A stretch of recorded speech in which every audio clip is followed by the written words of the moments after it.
En este primer domingo del año, queridos fieles, día 2 de enero, estamos celebrando la festividad del Santo Nombre de Jesús.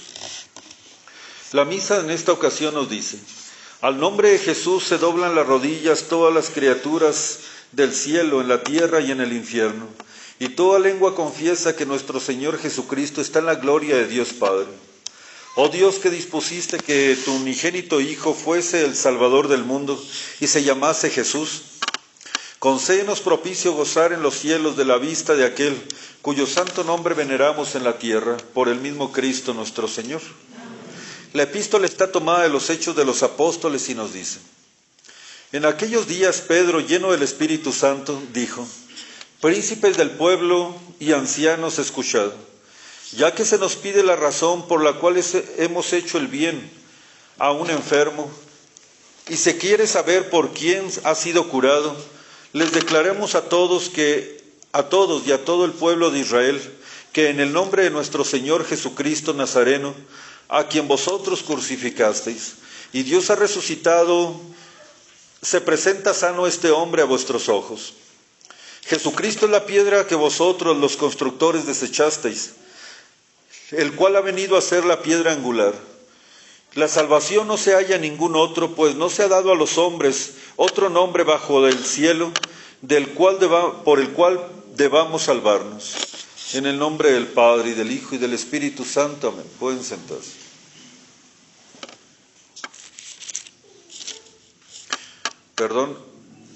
Rezamos el Evangelio de este domingo, que está tomado de San Lucas, y nos dice: en aquel tiempo, llegado el día octavo en que debía circuncidarse el niño, se le impuso el nombre de Jesús, nombre que le dio el ángel antes de ser concebido. En el nombre del Padre, y del Hijo, y del Espíritu Santo. Amén. Pueden sentarse.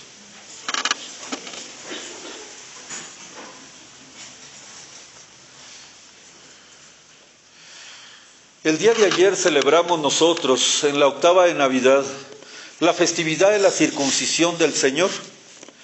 Nuestro Señor Jesucristo, por ser Dios, no estaba sujeto, por supuesto, a la ley de los hombres. Sin embargo, por una doble razón, Jesucristo, nuestro Señor, quiso acoplarse y ajustarse a esta ley tan cruel como tan ingrata de la circuncisión por parte de los judíos. Y es que nuestro Señor Jesucristo, por ser el autor de la ley y por estar por encima de la ley, no estaba obligado a cumplirla, ya sea que se puso precisamente para expiar el pecado de nosotros los pecadores. Nuestro Señor, sin embargo, quiso seguir, aún siendo niño, el practicar esta ley para darnos ejemplo a nosotros de cómo se deben de guardar todas las leyes promulgadas por Dios. Y en segundo lugar, a no ser solamente ejecutores de la obra mandada, sino también de la obra aconsejada. Muchos de nosotros estamos acostumbrados solamente a hacer lo que nos pide Dios por medio de un mandato. Asistir a misa todos los domingos y fiestas de guardar, y asistimos solamente los domingos y fiestas de guardar. ¿Eso está mal? Por supuesto que no. Pero también existen los consejos evangélicos, por ejemplo, el amor a la pobreza y algunos otros consejos que, aunque uno no está obligado a hacerlos por la ley, es bueno que uno los realice para poder santificarse y ofrecerle a Dios una vida de santidad. Así Jesucristo nuestro Señor, aunque no estaba obligado por la ley de la circuncisión, quiso cumplir con este precepto para darnos a nosotros ejemplo de que debemos de cumplir con todas nuestras obligaciones. No existía tampoco en la ley la obligación de poner justo el día de la circuncisión un nombre al niño circuncidado. Sin embargo, existía ya en la costumbre judía, y se cree que desde los tiempos de Abraham, al cual Dios le mandó este precepto de la circuncisión, que se impusiera junto con ella el nombre al niño. Tal vez sería porque Dios, en el momento en que hizo este precepto, le cambió también el nombre a Abraham. Abraham significaba Pater Excelsus, Padre Excelso, y Dios se lo cambió por Abraham, que significa Pater Multitudinis, que significa Padre de muchas gentes. Después de realizar esta sangrienta ceremonia de la circuncisión sobre el niño, el ritual llamado Moel decía de esta manera: Adonai, Dios de nuestros antepasados, fortalece y conserva a este niño, a su padre y a su madre. Haz que su nombre sea honrado entre los hijos de Israel. Llámesele, y en ese momento se decía el nombre, que sean regocijo su nombre del Padre que le engendró y de la madre que le dio a luz. Hasta ahí llegaba este ritual. En el caso de nuestro Señor Jesucristo, preguntados a sus padres cómo se llamaría, ellos dijeron Jesús, que significa Salvador. Contra Ranner, que decía que era un hombre común de la época, no es verdad. Sabemos nosotros que en muy pocas ocasiones anteriores a nuestro Señor Jesucristo se utilizó este nombre. En los anales de los hebreos se echa de ver el nombre en 3 ocasiones, por ejemplo, principales. Cuando en las batallas de Josué, para conquistar la tierra prometida, allí se escuchó por primera vez en las Sagradas Escrituras el nombre de Jesús. En otra ocasión también se escuchó porque un sacerdote, allá con Zorobabel, llamado Jesús, fue el que ayudó a poner fin a la cautividad de Babilonia y a restaurar el templo en Jerusalén. Restauró el culto y ese sacerdote también se llamaba Jesús. El tercer nombre que encontramos nosotros en las Sagradas Escrituras, de nombre Jesús, es el autor del Eclesiastés, que todos lo tenemos, y también los judíos, como la sabiduría del cielo, predicada aquí en la tierra a los seres humanos. Entonces ya ven que la valentía de las batallas de Josué, el final de la cautividad y la restauración del culto, y por otro lado la sabiduría de Dios, en esas 3 ocasiones tan importantes para el pueblo hebreo, aparece el nombre de Jesús. Cada vez que nuestro Señor Jesucristo puede llegar a sufrir la equivocación por parte de los hombres, de que lo vean como un simple mortal, como un simple hombre, y no también como Dios, Dios hizo siempre un milagro para poder resarcir de alguna manera el error del ojo humano. Por ejemplo, cuando nace nuestro Señor Jesucristo, que lo vimos en Navidad, manda a sus santos ángeles para que se aparezcan a los pastores y les anuncien que nace el Salvador del mundo. Y así, aunque lo vieron recostado en un pesebre como un niño común, como un niño pobre, envuelto en pobres pañales, ya el ángel del Señor les había anunciado que Él era verdaderamente Dios, el Hijo de Dios. Cuando Jesucristo se aparece como un simple convidado en las bodas de Caná, Dios hace que haga su primer milagro y entonces es como manifiesta la gloria a sus discípulos. Cuando se va a bautizar como un simple pecador en las aguas del Jordán por Juan el Bautista, Dios no permite que se le vea como un simple hombre. Así es que Él mismo, con una voz atronadora y el Espíritu Santo en forma de paloma, hacen que Jesucristo no se vea como un simple hombre, sino como el Hijo verdadero del único y verdadero Dios. Solamente aquí en la circuncisión, cuando se le pone el nombre de Jesús, no hay ningún milagro, no aparece nada. El niño llora porque se le corta una parte de su cuerpo, de tal suerte que derrama sus primeras gotas de sangre. ¿Dónde está el milagro? ¿Dónde está la manifestación de Dios con algún milagro en la divinidad de su Hijo? El Hijo sigue llorando y sigue sangrando como uno de nosotros. Pues bien, aún así aquí no falta la divinidad de Dios. Porque al ponérsele el nombre de Jesús, recordarán ustedes que ese nombre ni se lo inventó San José, ni se lo impuso de una manera arbitraria a la Santísima Virgen María, sino que fue el nombre traído del cielo, escogido por el Padre Celestial para Jesucristo nuestro Señor. Y nos preguntamos, ¿por qué tuvo que bajar un ángel del cielo para imponerle ese nombre tan glorioso, ese nombre que significa Salvador? Pues porque ningún otro nombre le convenía. Nosotros tenemos nombres arbitrarios que nos impusieron nuestros padres, pero así como nos llamamos de esta manera, nos pudimos ver llamado de aquella otra manera. El nombre es tan importante que se nos impone a los católicos en el bautismo, y ese nombre queda tan sellado en nuestra alma que es imposible deshacerse de él. Y ese nombre con el cual nos llaman y con el cual Dios nos ha de juzgar, con el cual entraremos al cielo y con el cual seremos felices por toda la eternidad, se sella en nosotros por medio del bautismo. Y aunque no explica nuestra naturaleza, nuestros hechos y nuestros actos deben de hacer o poderoso, o glorioso, o heroico nuestro nombre, o lo pueden hacer ignominioso, un hombre innombrable, un hombre cobarde, un hombre que cause inclusive miedo a las personas.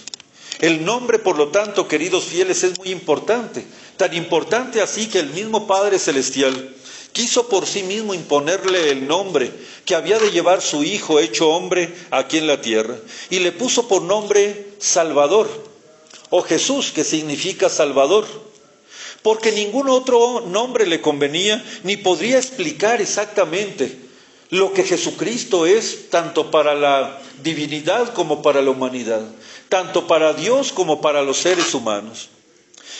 En el tiempo de Adviento le llamamos a Dios Ángel del Buen Consejo, el Todopoderoso, el deseado de las eternas de los eternos collados, pero ninguno de esos nombres expresa de una manera completa lo que Jesucristo, Dios y hombre verdadero, es para cada uno de nosotros. ¿Por qué tenía que ser Salvador su nombre? ¿Y por qué no le podía convenir ningún otro nombre tan especial como el nombre de Jesús Salvador? Porque ningún otro podía ser nuestro Salvador. Y de lo principal que se le debía de salvar a la humanidad era precisamente de su castigo para irse al infierno. Él debía de salvarnos de nuestros pecados, darnos la posibilidad de poder entrar en el reino de los cielos, y es por eso, queridos fieles, que no podía convenirle ningún otro nombre. Dirán ustedes, pero era Dios, se pudo haber puesto cualquier nombre. No, porque el nombre de Jesús expresa de una manera sustancial su ser. Expresa como Salvador que es Dios. ¿Por qué? Porque ningún otro ser humano podía salvarnos. No tenemos el caudal para salvarnos. No tenemos la posibilidad de salvarnos a nosotros mismos. Cuando Adán y Eva pecaron, y cada uno de nuestros pecados ofenden a la infinita majestad de Dios, tiene que haber un saldo de deuda a esa divina majestad, a esa infinita majestad. Y mi pregunta es, ¿quién de nosotros es infinito? Absolutamente nadie. Por lo tanto, no podemos ganar méritos infinitos. Por lo tanto, no podíamos satisfacer a la divina justicia, que es infinita. Solamente un infinito puede satisfacer a un infinito. Y como Dios es infinito y lo ofendimos nosotros siendo finitos, por lo tanto no podíamos saldar esa deuda. Y las puertas del cielo se cerraron y los seres humanos estaban condenados. Tenía que ser Dios para podernos salvar. Pero, caramba, no solamente Dios. Porque si Dios se satisface a su divina justicia siendo simplemente Dios, y dice, yo perdono a los seres humanos porque soy bueno, pues bueno, Dios, eres bueno, pero no eres justo. Porque todas las cualidades en Dios tienen que concordar y tienen que moverse al mismo tiempo y al unísono, porque Dios es simple, es un espíritu purísimo. Cuando actúa su justicia, actúa su bondad. Y cuando actúa su bondad, actúa su justicia también. Dios no puede separarse, como nosotros sí podemos hacer, de las cualidades que podemos tener. Dios no puede separar su inmutabilidad. Dios no puede separar su justicia con su misericordia. Por lo tanto, si Dios nos hubiera perdonado sin hacer absolutamente nada, sin recibir ninguna satisfacción por ello, Dios hubiera sido bueno, pero no hubiera sido justo. ¿Entendemos esa parte? Y Dios es infinitamente justo e infinitamente bueno. ¿Y qué es lo que pide la justicia de Dios? Que el ofensor sea el mismo, el que satisfaga por esa ofensa. Así es que los seres humanos teníamos que satisfacer porque como seres humanos habíamos ofendido a Dios. Pero por otro lado no teníamos el caudal suficiente para pagarle a Dios semejante ofensa que era infinita. Entonces el que satisfaciera a Dios tenía que ser humano, pero a la vez tener méritos de un Dios. Y entonces el problema estaba inconcebible, el problema era imposible para una mente humana. Tiene que ser humano el que satisfaga a Dios porque el humano fue el que ofendió a Dios. Pero por otro lado, el humano no puede satisfacer plenamente a Dios porque el humano es finito y Dios es infinito. Entonces Dios se hizo hombre. ¿Quién le hubiera pedido eso a Dios? Entonces Dios, que no puede ganar méritos sin sufrir, y Dios no puede sufrir como Dios porque es un espíritu purísimo, tomó cuerpo para que su cuerpo, al tener nervios y poder sufrir, lo pudiera despedazar para poder satisfacer por todos los seres humanos. Vean ustedes qué cosa tan maravillosa y que nos llena de anonadamiento, nos llena a nosotros de admiración, que Dios como Dios no podía sufrir y que el hombre como hombre no podía satisfacer a Dios. Por lo tanto, la naturaleza divina se unió con la naturaleza humana, formando una sola persona, verdadero Dios y verdadero hombre, un Dios que puede sufrir y un hombre que puede merecer, un Dios que puede despedazar su cuerpo y con eso ganar méritos, y un hombre que al ser Dios, cada cosa que haga, cada dolor que se infrinja, puede con ello ganar méritos y satisfacer, no solamente por uno, porque como sus méritos que gana son infinitos, porque todo lo que gana Dios es infinito, entonces satisfizo a la justicia divina de una manera infinita.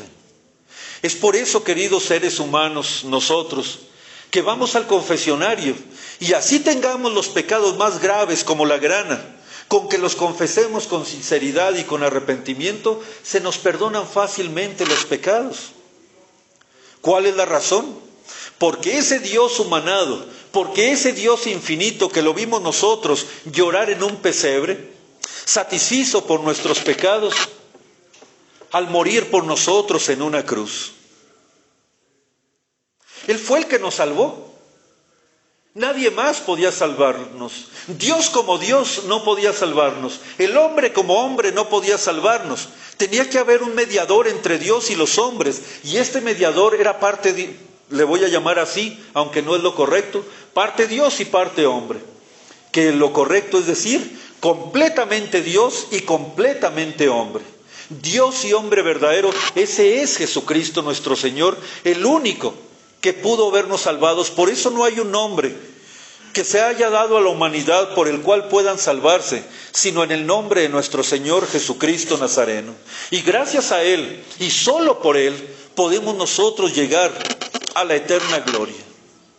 Ya entendemos por qué Jesucristo tiene ese nombre, por qué no le convenía ningún otro nombre, porque solamente a nuestro Redentor, a nuestro Salvador, le convenía el nombre de Jesús, que explica su naturaleza divina, explica su naturaleza humana y la unión hipostática entre estas dos naturalezas, formando una sola persona, la persona divina de Jesucristo. ¿Y quién le dio a luz al Dios y hombre verdadero? ¿Quién dio a luz al Dios y hombre verdadero? A la persona divina de nuestro Señor Jesucristo, la Virgen María. Jesucristo es Dios Sí, Jesucristo es Dios. ¿Y quién es la madre de Jesucristo? María Santísima. Por lo tanto, María es madre de Jesucristo. Jesucristo es Dios. Por lo tanto, María es madre de Dios. Así de sencillo. Todas las prerrogativas le vienen a María por ser madre de Jesucristo. Todas las prerrogativas le vienen a los santos, su calidad de intercesores, en la medida en que ellos se parezcan y reproduzcan e imiten en sus vidas a nuestro Señor Jesucristo. En esa medida es como el Padre Celestial mira a la tierra y ama a los hombres, en la medida en que reproduzcan y esculpan en sus almas la imagen perfecta de Jesucristo. Algunos la tendrán esculpida de una manera muy imperfecta todavía, porque no han practicado exactamente y perfectamente lo que Jesucristo nos mandó, a imitación suya en su vida, pasión y muerte. Algunos, al contrario, tendrán una imagen más hermosa en su alma de Jesucristo, bien esculpida por medio de la penitencia, por medio de sus enseñanzas, por medio de sus mandamientos, esculpen en sí, en su vida, la imagen de Jesucristo. ¿Qué es un santo? ¿Y qué grado tiene de santidad un santo allá en el cielo? En la medida en que haya esculpido su alma con la vida de nuestro Señor Jesucristo. Entre más se parezca a Jesucristo, más santo será. Entre menos se parezca a Jesucristo en su santidad, en su humildad, en su amor a los hombres, en su amor al Padre y a su divina voluntad, es como menos se parecerá a Jesucristo. Entonces, por eso es que dice el Evangelio que no se nos ha dado ningún nombre en la tierra por el cual nosotros podamos salvarnos. Y entonces nos critican a los católicos, los protestantes, y nos dicen, entonces ustedes ¿por qué le piden su intercesión a María? ¿Y por qué ustedes celebran y alaban y bendicen el nombre de María? ¿Y por qué ustedes le piden a los santos que intercedan por ustedes ante Dios? ¿Qué no el único intercesor? ¿Qué no el único nombre que se nos ha dado, como dicen ustedes mismos en su Biblia, a la tierra, que es el nombre de Jesús por el medio del cual podamos salvarnos? Y es que los protestantes, queridos fieles, no entienden que también los católicos sabemos que sin Jesucristo nadie es absolutamente nada. ¿Por qué alabamos y bendecimos a María Santísima después de Dios como la criatura más excelsa, como la criatura más grandiosa, como la criatura que puede salvar nuestras almas? Porque con el nombre de María va unido el nombre de Jesús, o más bien el nombre de María va supeditado al nombre de Jesús. Y nosotros los católicos lo tenemos en cuenta.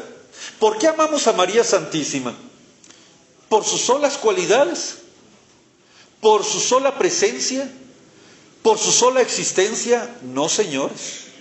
Que aunque María, la llena de gracia, la toda hermosa, la más bella criatura, tiene tantas cualidades, si no fuera la madre de Jesucristo, o más bien no tuviera tantas cualidades, si no fuera a ser la madre de Dios, la madre de Jesucristo, la podríamos admirar como la admiran ellos, como un simple ser humano, como la reina Esther, que ayudó a su pueblo contra el rey Asuero, o como la valiente Judith, que salvó también a su pueblo, cortándole la cabeza a su enemigo.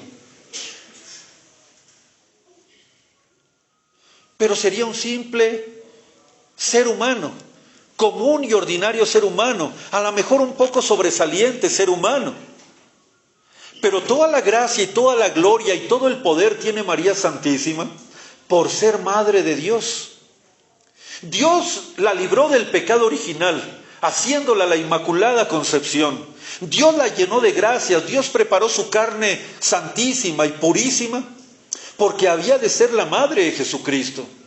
Porque Jesucristo había de tomar de su leche y de su sangre y de su carne el cuerpo que había de despedazar para salvar al ser humano. Y por eso María, contribuyendo de una manera tan íntima a la salvación nuestra, dándole un cuerpo a nuestro Señor Jesucristo, por eso es que nosotros la honramos. María sin Jesús no es nada, pero María nunca está sin Jesús. María es lo que es porque es madre de Jesucristo nuestro Salvador. Y cuando invocamos el nombre de María, los católicos sabemos que todo el poder, que es inmenso, que tiene el nombre de la Santísima Virgen María, lo recibe de Dios, lo recibe de Jesucristo. Así es que cuando honramos el nombre de María, por ende, honramos el nombre de Jesús. María es la luna y Jesucristo el sol. ¿Y la luna de dónde recibe su luz, queridos fieles? Del sol. Y la luna nos alumbra en la oscuridad porque recibe su luz del sol. Ella la refleja, la luz del sol, por la noche para que nosotros seamos alumbrados. Así María Santísima. ¿Por qué pedimos su intercesión? ¿Por qué amamos a la Virgen Purísima? ¿Por qué decimos, María, sálvame? María, sé mi salvación. María, intercede por mí ante Dios. Porque así quiso el Padre, porque así pudo el Padre, porque así lo hizo Dios y nos los mandó Dios. Porque Dios pudo haber bajado en su cuerpo adulto sin necesidad de María. Y sin embargo lo quiso hacer por medio de la Santísima Virgen María. La quiso tomar como puente del cielo a la tierra y quiso que todos los hombres no entraran en el cielo sino por medio de este puente que es María Santísima. Pero diremos nosotros, entonces el nombre de Jesús, pues ahí está, queridos fieles, que María no es nada sin Jesús y que nosotros honramos a la Virgen Purísima porque es madre de nuestro Señor Jesucristo, y al honrarla a ella, de una manera absoluta estamos honrando el nombre de nuestro Señor Jesucristo, porque lo tenemos en cuenta en nuestro cerebro y en nuestro corazón, que María Santísima es lo que es y puede lo que puede, porque es madre de Jesucristo. Gracias al nombre de nuestro Señor Jesucristo, la Virgen Santísima es lo que es. ¿Y por qué nosotros pedimos la intercesión de los santos? Porque al momento de pedirle a San Francisco, por ejemplo, que interceda por mí ante Dios, San Francisco no se presenta delante del Padre Celestial por su propia excelencia, por su propia persona, sino en la medida en que él se pareció a Jesucristo, el Hijo del Padre. Y entonces el Padre ve en cada santo la imagen perfecta de su Hijo. Y en orden a eso, y solamente por eso, atiende a los santos. ¿Entendimos eso? Es decir, que Jesucristo, el Padre Celestial, la augusta Trinidad, nos van a amar y nos van a permitir la entrada en el cielo si nos parecemos a su Hijo. Porque todo lo hizo por Él y para Él y en Él. Y nosotros por nosotros mismos no tenemos nada. Todo lo tenemos por Él. Y todo lo tenemos en Él. Nuestra salvación, nuestra alegría, nuestra felicidad, nuestro consuelo, las gracias que vienen del cielo a la tierra, todo es gracias al Salvador nuestro Jesucristo. Y en la medida en que nosotros nos parezcamos a Él, en esa medida será nuestra gracia y nuestra santidad y el amor del Padre por nosotros. Padre, preguntará todavía alguno por ahí despistado, ¿y entonces Dios me ama a mí que soy un pecador? Porque mire que con mis pecados he desfigurado la imagen de Dios, porque fui hecho imagen y semejanza de Dios. Y por medio del bautismo me hicieron a imagen y semejanza de Jesucristo. Pero por mis tantos pecados he desfigurado la imagen de Jesucristo en mi alma. Soy un terrible pecador. ¿El Padre me ama? ¿No te ama por ser pecador? No, no te ama. Dios no puede amar el pecado. Dios aborrece el pecado. Es tan contrario el pecado a Dios que Dios no puede amar al pecado. Pero a ti te ama porque tiene esperanzas de que te arrepientas de ese pecado. Y te ama porque eres su hijo. Y aunque no en este momento tienes la imagen de su Hijo en tu alma, pero tienes esa posibilidad. Con que tú te arrepientas, con que empieces a practicar las virtudes cristianas, en esa medida crecerá el amor del Padre para contigo, y que en esa medida empezará también tu gracia y tu salvación. Entonces, por ser pecador, ¿me siento ya completamente desechado por Dios? El hombre que tiene pecado, el hombre que comete pecado, pierde la amistad con Dios, pierde la unión con Dios. Pero Dios, en orden a la esperanza de su conversión, lo ama tanto y le procura tanto para que quitándose ese pecado, Dios lo pueda volver a abrazar. ¿Entendemos eso? Porque podría pensar alguna persona: entonces Dios ama igual al pecador que al santo. No, señores. Al santo lo ama con todo su alma, con todo su ser Dios, porque está participando de la gracia divina que es de la esencia de Dios. Y porque está participando en su alma y en su imagen, de la imagen de su Hijo querido Jesucristo. Pero dirán ustedes: pero entonces, ¿por qué al pecador nos sentimos tan amados por Dios? Dios no ama al pecado, ama al pecador. Porque el pecador tiene la oportunidad de salvarse, de arrepentirse, de limpiarse. Pero si el pecador se cree amado por ser pecador, está equivocado. Es amado por Dios porque tiene la posibilidad de arrepentirse y de quitarse su pecado. Y hasta el momento en que se quite su pecado, Dios lo va a abrazar, Dios lo va a recibir, Dios lo va a introducir en la eterna gloria. Pero si llega a morir en pecado, no solamente no será amado de Dios, será despreciado por Dios y abatido por Dios a las fauces del infierno. Así es que, queridos fieles, Dios ama a todos los seres humanos. Sí, ¿en qué medida? En la medida en que ama a su Hijo y que mira a su Hijo representado en nuestra existencia, en nuestras costumbres, en nuestros pensamientos, en nuestra manera de hablar, de ser y de existir. Pero bien, queridos fieles, ese es el nombre de Jesús. Y ya entendimos ahora contra el protestantismo cuál es la intercesión de los santos y de María Santísima, que no es por sus méritos propios, sino en la medida en que Jesucristo vive en ellos y por ellos y para ellos. Pues bien, ¿qué beneficios nos trae a nosotros el santo nombre de Jesús? En primer lugar, nos consuela, porque cuando nosotros estemos luchando en este valle de lágrimas, cuando nosotros estemos sumidos en el pecado, podemos decir con mucha devoción: hagan el intento y hagan esta práctica, queridos fieles. Mencionen con mucha esperanza, con mucha confianza, el nombre de Jesús varias veces. Van a saber que es dulce para los labios, es consuelo para el alma, es alegría para el corazón. Cuando yo he caído en pecado, no pierdo la esperanza.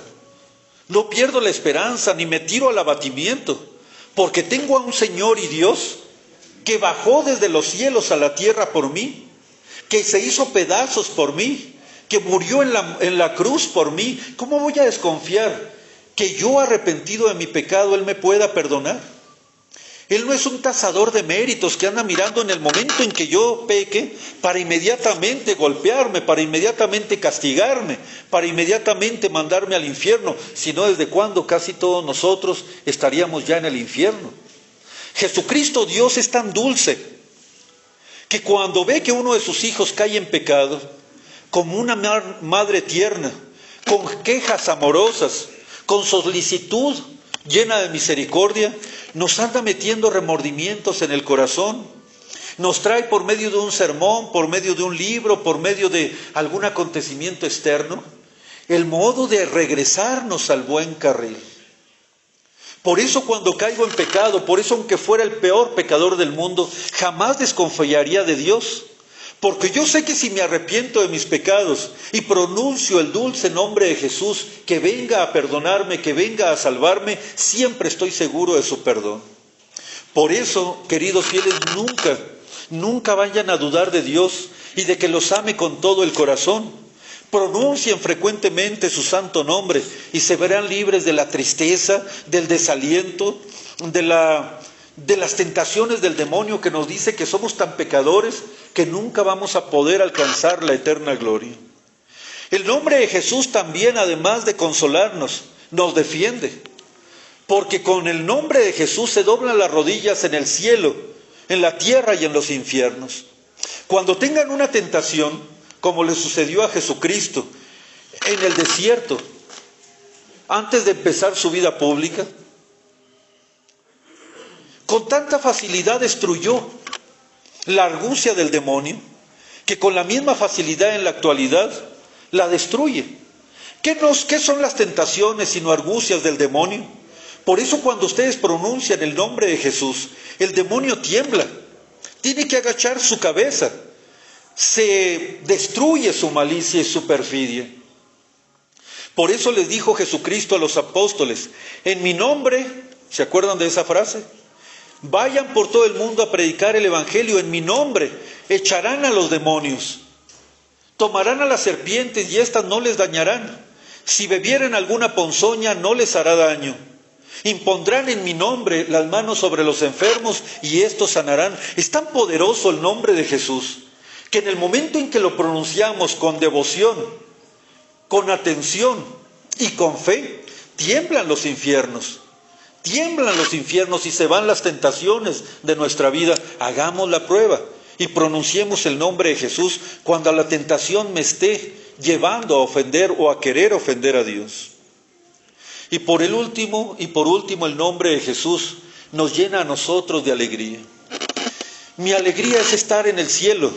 Mi alegría es pensar y mi esperanza es pensar que algún día con todos mis sufrimientos, con todos mis trabajos, con todos mis desvelos, con todo lo que haga yo en esta vida, no están hechos inútilmente, como lo decíamos el día de ayer, mamás, papás. Que cuando nosotros trabajamos y sufrimos y enfermamos y lloramos, pero lo dedicamos a Dios, entonces ese sufrimiento tiene una razón. Entonces ese sufrimiento es mi boleto para entrar en la eterna gloria. Es por eso que la tristeza, de esa tristeza mala, nunca se apodera de mi corazón. Por eso es que soy el hombre más seguro, porque tengo el nombre de nuestro Señor Jesucristo, que cuando uno mis dolores a los dolores de Jesús, que cuando uno mis enfermedades con todo lo que padeció Jesús, porque cuando yo cargo mi cruz, viendo que mi Señor Jesucristo está cargando por mí el peso que debería de tener la mía, entonces ya nada me sorprende, nada me asusta, nada me entristece, porque mi esperanza es estar algún día con el que estoy aprendiendo a sufrir, con el que estoy uniendo mis dolores, con el que estoy uniendo mis pobres y muy pequeñas acciones buenas. Pero si las uno así de pequeñitas como están, con las acciones de Jesucristo nuestro Señor, entonces, queridos fieles, se convierten en acciones preciosas, grandiosas e infinitas, que me sirven para poder entrar en el cielo. Viva Jesús que nos consuela, viva Jesús que nos protege, viva Jesús que nos da la alegría en el bien obrar, porque nuestras oraciones y buenas obras unidas a las de Él son las que producen nuestra salvación. Así es que, queridos fieles, como práctica, pronuncien cuando estén solitos o cuando tengan una tentación, con confianza, con amor, con fe, con firmeza y con esperanza, el nombre de Jesús, y digan Jesús, Jesús, Jesús, y van a ver ustedes cuánta dulzura, cuánta fortaleza, cuánta generosidad, cuánta santidad es rodeada su vida y toda su existencia. En el nombre del Padre, y del Hijo, y del Espíritu Santo.